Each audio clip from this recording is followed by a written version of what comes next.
Nú ætlum við aðeins að skoða flutning á varma. Varmi flyst á milli staða.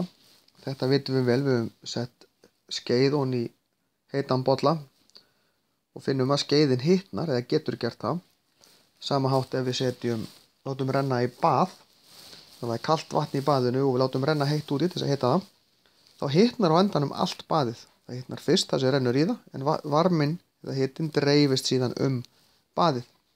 Og við setjum ofn undir glugga og hann hitar upp allt herbergið inni hjá okkur, það ekki.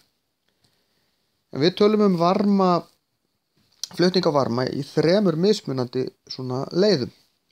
Það er varmaleiðing,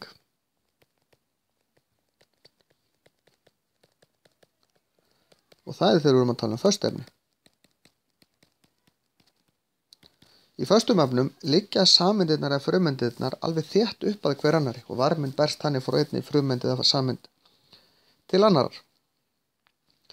Föst efni leiða varma misvel. Málmar til dæmis leiða varma yfirleitt vel, á meðan plastefni og timbur leiðir varma almennt illa eða mjög illa.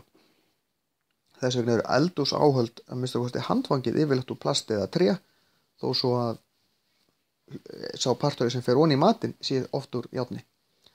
En það er ekki algengt að sé allt úr, alls ekki það sem við notum sérstaklega þess að hræra ofan í potti með sjóðandi vatni. Síðan er það varmaburður og varmaburður er það sem gerist í vökvum og lofttegundum. Skiptir ekki máli hvort það er. Í vökvum og lofttegundum eru frumeindirnar og sameindirnar á mikilli hreyfingu, meiri í lofti heldur en vökvum. Það er liggja þéttar í vökvunum, þannig að vökvar þeir flytja varma betur heldur en loft. Loft almennt flytur varma mjög illa. Það gerir það nú samt en miklu ver heldur en vökvarnir. Síðan er það varmageislun. Og varmageislun getur farið í gegnum tómarúm.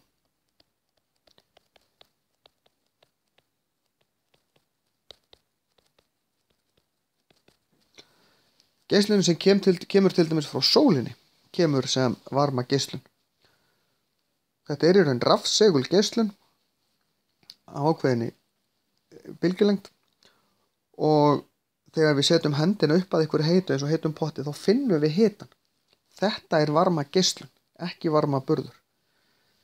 Og það gefa allir hluti sem hitna, þeir gefa frá sér varmageislun bara mismikla. Við gefum frá okkur smá varmageislun.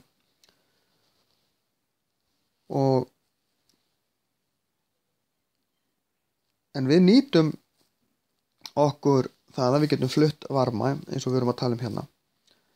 Til dæmis hvernig við hitum upp húsin okkar.